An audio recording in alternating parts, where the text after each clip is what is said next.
اس کی بیوی کی تدفین کو 2 گھنٹے گزر گئے تھے۔ غیرت کے نام پر آج ایک بنت ہوا کو سولی پر چڑھایا گیا تھا۔ وہ اپنی بیوی کو دفنانے کے بعد پرسکون سا بیٹھا تھا۔ ہوتا بھی کیوں نہ آج اس نے اپنے خاندان کے نام پر لگنے والے سیاہ دھبے کو اپنے ہاتھوں سے موت دے دی تھی۔ اب وہ اور اس کا خاندان معاشرے میں سر اٹھا کر جی سکتے تھے۔ ان کے خاندان پر لگا بدنامی کا داغ دھل چکا تھا۔ اب کوئی بھی اس کو اور اس کے گھر والوں کو تانے نہیں مارے گا۔ اس کی بد کردار بیوی کا قصہ آج ہمیشہ ہمیشہ کے لیے ختم ہو چکا تھا۔ ہاں، اس کی بیوی ایک بد کردار عورت تھی جو اس کے لیے، اس کے تمام خاندان کے لیے باعث شرمندگی تھی۔ وہ انتہائی پسماندہ علاقہ سے تھے جہاں ان کو اپنا گھر چلانے کے لیے دن رات محنت کرنی پڑتی تھی، لیکن اس کی بیوی غربت سے تنگ آ کر غلط راستے پر چل پڑی تھی، جس کی سزا اسے دے کر آج وہ مطمئن تھا۔ وہ انہی سوچوں میں گم بیٹھا تھا کہ اچانک کچھ یاد آنے پر ایک دم چونک پڑا۔ اس نے اپنی جیب ٹٹولی اور اٹھ کر مولوی صاحب کے گھر کی طرف چل پڑا۔ دروازے پر دستک دے کر ایک طرف کھڑا ہو گیا۔ چند ساعتوں بعد دروازہ کھلا اور مولوی صاحب جلوہ گر ہوئے۔ اسے دیکھتے ہی فوراً گلے سے لگایا اور کہا، مجھے تمہارا ہی انتظار تھا۔ وہ مولوی صاحب کے ہمراہ اندر بیٹھک کی طرف بڑھ گیا۔ مولوی صاحب کا گھرانہ اس محلے کا سب سے امیر گھرانہ تھا۔ بیٹھک کی سجاوٹ بھی اعلیٰ طریقے سے کی گئی تھی۔ وہ دونوں چل کر اندر لگے صوفوں پر بیٹھ گئے۔ اس دوران ان دونوں کے درمیان مسلسل خاموشی تھی۔ اس کا مولوی صاحب کے ساتھ کافی یارانہ تھا، اس لیے بے تکلفی سے ایک دوسرے کے ساتھ ہر بات کر دیتے تھے۔ اس وقت بھی وہ مولوی صاحب سے کچھ جاننے آیا تھا۔ اس نے چند لمحے انتظار کیا اور پھر کہا، اب اس کا حساب کتاب شروع ہو گیا ہوگا۔ میں جاننا چاہتا ہوں کہ اس کا قبر میں کیا انجام ہو رہا ہے۔ مولوی صاحب نے اس کے کندھے پر ہاتھ رکھ کر کہا کہ حوصلہ برخوردار۔ اس کے بعد مولوی صاحب نے اپنی جیب سے اپنا فون نکالا اور ایک اسکرین آن کر کے اس کے ہاتھ میں دے دی۔ لو دیکھ لو۔ وہ اسکرین مکمل طور پر سیاہ تھی۔ اس نے شکوہ کن نظروں سے مولوی صاحب کی طرف دیکھا اور کہا کہ اچھا مذاق کر لیتے ہیں آپ، اس کالی اسکرین پہ میں کیا دیکھوں؟ تو مولوی صاحب نے کہا، تو جناب آپ نے اس کی قبر کے اندر ایک فل پاور کا ایک LED بلب بھی لگانا چاہیے تھا تاکہ جناب اندر کے تمام نظارے روشنی میں واضح طور پر دیکھ سکیں۔ یہ کہہ کر مولوی صاحب ہنسنے لگے، پھر مڑ کر اس کی طرف دیکھا۔ اس کے چہرے پر سپاٹ تاثرات چھائے ہوئے تھے۔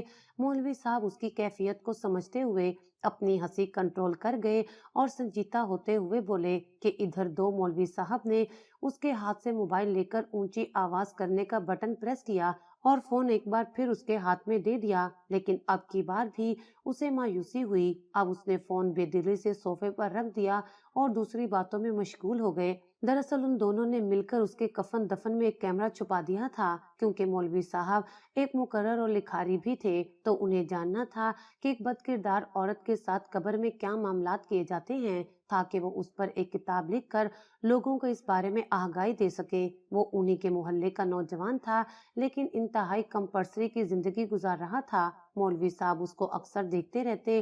ان کی بات چیت شروع ہوئی اور آہستہ آہستہ یہ ایک دوسرے سے بے تکلف ہو گئے۔ مولوی صاحب نے اکثر اس کی مالی مدد کرنا چاہی، لیکن وہ بہت خوددار آدمی تھا اور محنت کر کے کما کر کھانے پر آمادہ تھا۔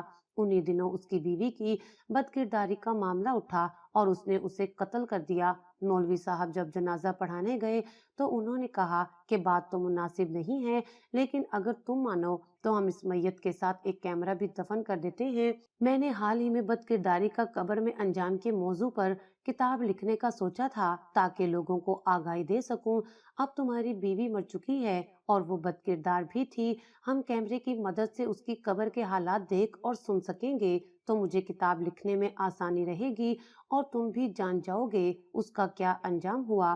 یہ میری بس ایک تجویز ہے، باقی فیصلہ تمہارا ہی ہوگا۔ اس نے تجسس کے مارے مولوی صاحب کی بات مان لی اور بیوی کے کفن میں کیمرہ چھپا دیا، لیکن اس کا انہیں کوئی بھی فائدہ نہ ہوا، کیونکہ کیمرے کی سکرین بھی سیاہ تھی اور کوئی بھی آواز نہیں آ رہی تھی۔ انہوں نے سوچا کہ شاید کیمرہ لگانے میں کوئی غلطی ہو گئی ہے۔ وہ مایوس ہو گئے اور ادھر ادھر کی باتیں کر رہے تھے۔ اتنے میں مولوی صاحب کا ملازم چائے اور دیگر لوازمات لے کر حاضر ہو گیا۔ مولوی صاحب کے بے حد اصرار پر اس نے چائے پی۔ چائے کے بعد اس نے مولوی صاحب سے جانے کی اجازت لینا چاہی کہ اچانک فون سے آنے والی آواز نے دونوں کو حیران کر دیا۔ वो हैरत से गुंग रह गए और एक दूसरे की तरफ देखने लगे। जो कुछ कब्र में हो रहा था उसने उन दोनों की दुनिया हिला दी। उसकी जिंदगी में एकदम जैसे जंजला सा आ गया था। मौलवी साहब की हालत भी उससे कुछ मुख्तलिफ ना थी। वो दोनों अपनी अपनी जगह साकित खड़े रह गए थे। इस बारे में तो उन्होंने सोचा ही ना था। वो एकदम होश में आया और फौरन सजदे में गिर गया।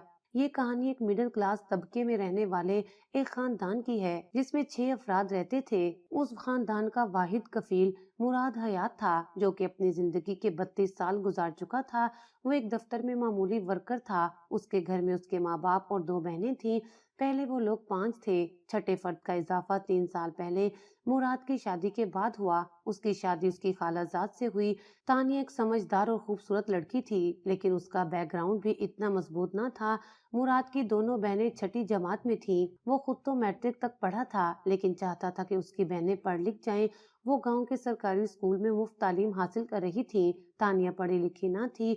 वो सिर्फ तीसरी जमात तक ही पढ़ सकी थी। जब उसके वालिद का इंतकाल हो गया, उसके बाद उसने स्कूल को खैराबाद कह दिया।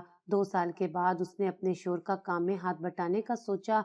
मुराद काम से घर आया तो तानिया मुराद के लिए खाना लाई। वो खाना खा रहा था जब तानिया भी आकर उसके पास बैठी। उसने मुराद को कहा कि मुराद, मेरी बात सुने। मुराद ने कहा कि हाँ कहो, क्या बात है। तानिया ने कहा कि मुराद, मैं भी काम करना चाहती हूँ। मुराद ने कहा कि मैं मानता हूँ हमारा गुजर बसर मुश्किल से होता है, लेकिन मैंने हमेशा कोशिश की है। तुम्हें किसी चीज की कमी नहीं होने दी। तुमने ये सोच अपने जहन में लाई भी कैसे? बेशक हमारे हालात ठीक नहीं हैं, लेकिन मेरी गैरत ये गवारा नहीं करेगी कि तुम काम करो। दूसरा, तुम्हें काम मिलेगा कहाँ? तुम्हारे पास ना तो तालीम है, ना ही हुनर। तानिया झूठ से बोली।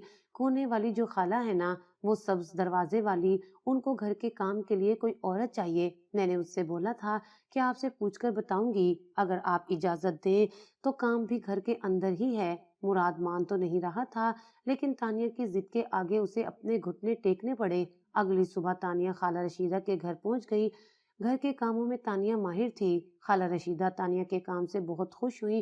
तानिया भी बहुत जल्द हर एक से मानूस हो जाती थी। वो मुस्तकिल काम पर जाने लगी।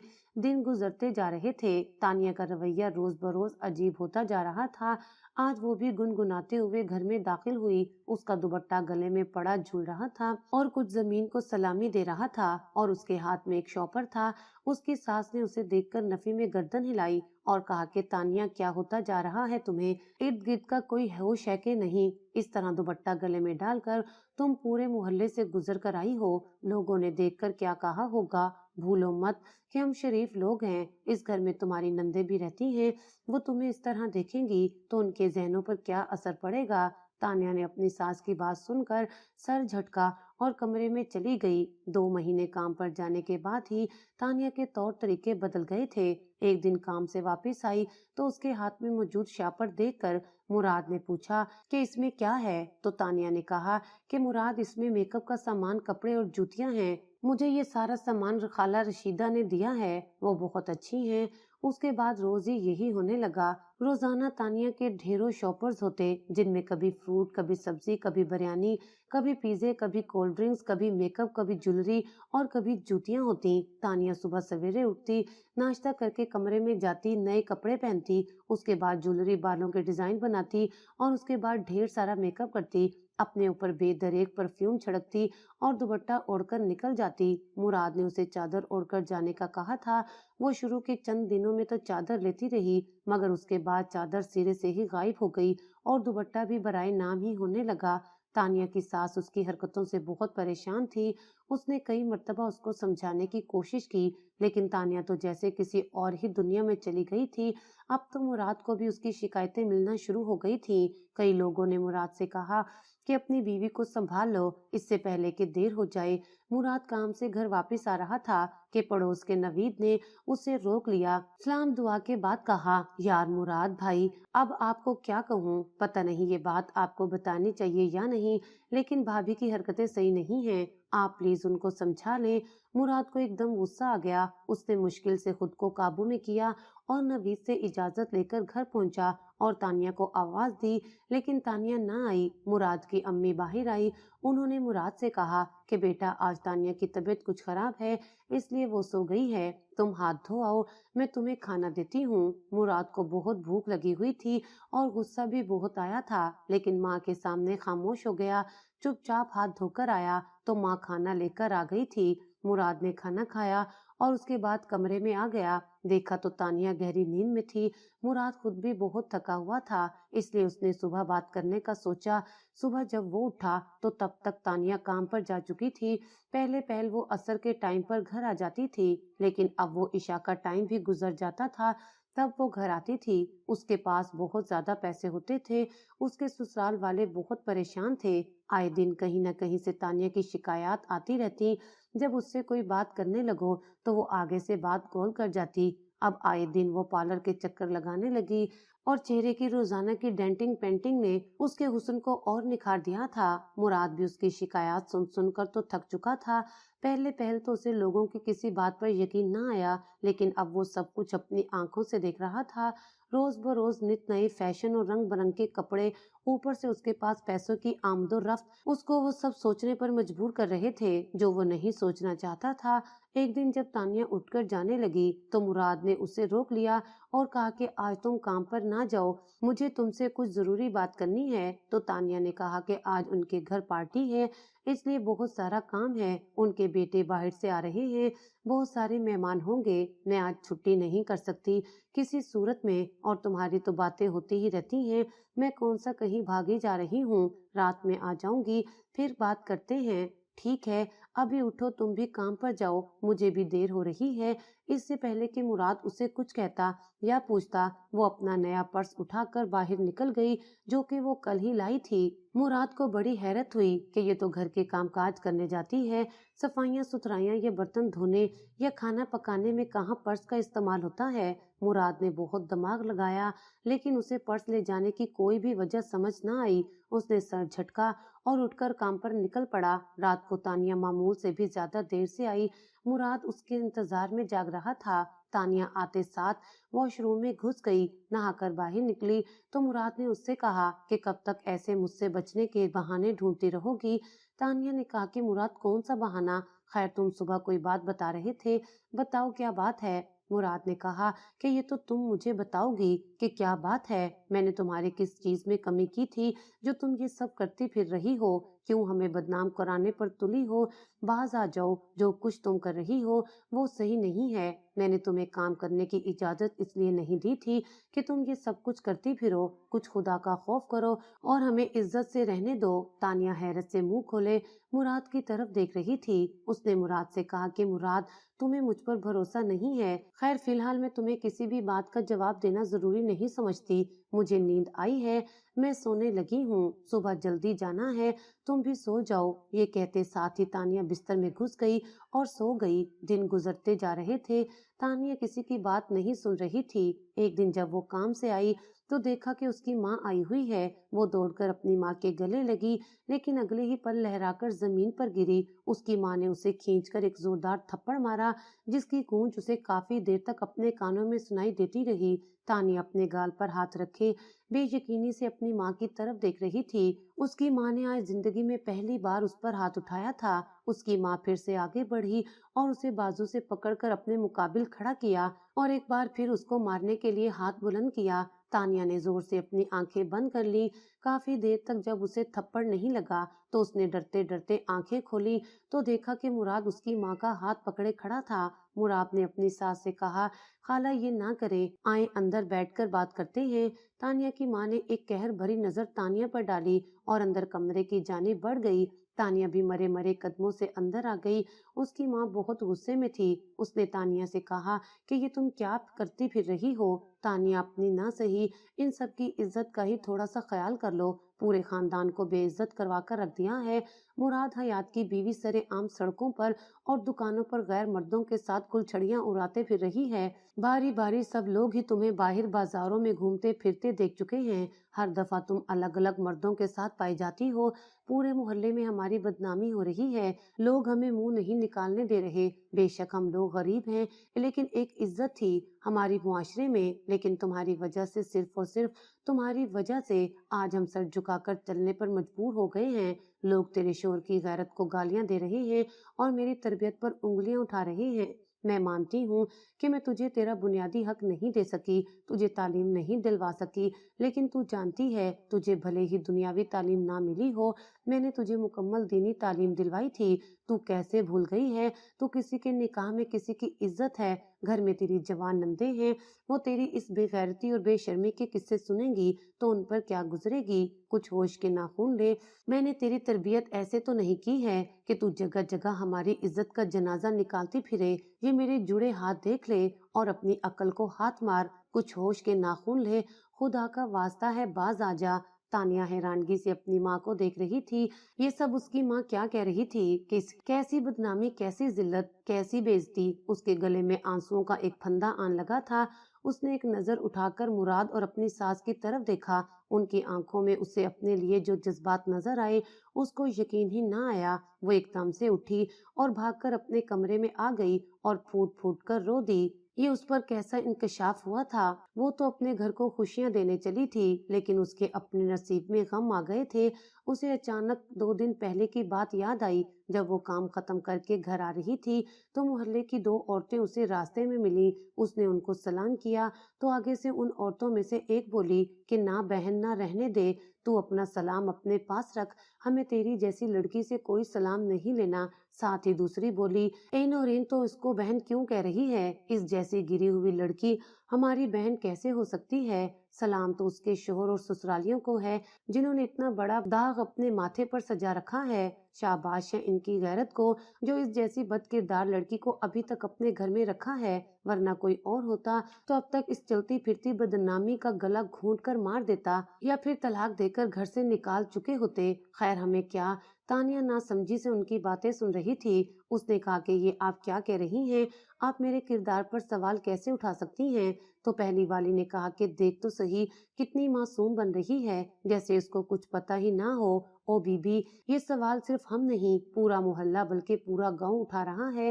کیسے تو کام کے بہانے گھر سے نکلتی ہے اور پورا دن مردوں کو بہلاتی رہتی ہے اور اس کے بعد بے شرمی سے پورے محلے میں دندناتی پھرتی ہے، اور اوپر سے یہ معصوم پن جیسے تیرے سے زیادہ دودھ کی دھلی تو اس پوری دنیا میں کہیں نہیں ہے۔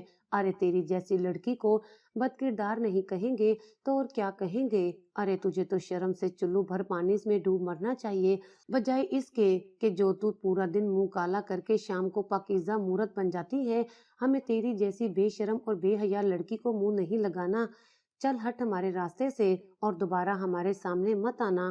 تانیہ یہ ساری باتیں سن کر گنگ رہ گئی تھی۔ وہ عورتیں اسے دھکا دے کر سائڈ سے گزر گئیں۔ تانیہ گھر آ کر سوچ میں پڑ گئی۔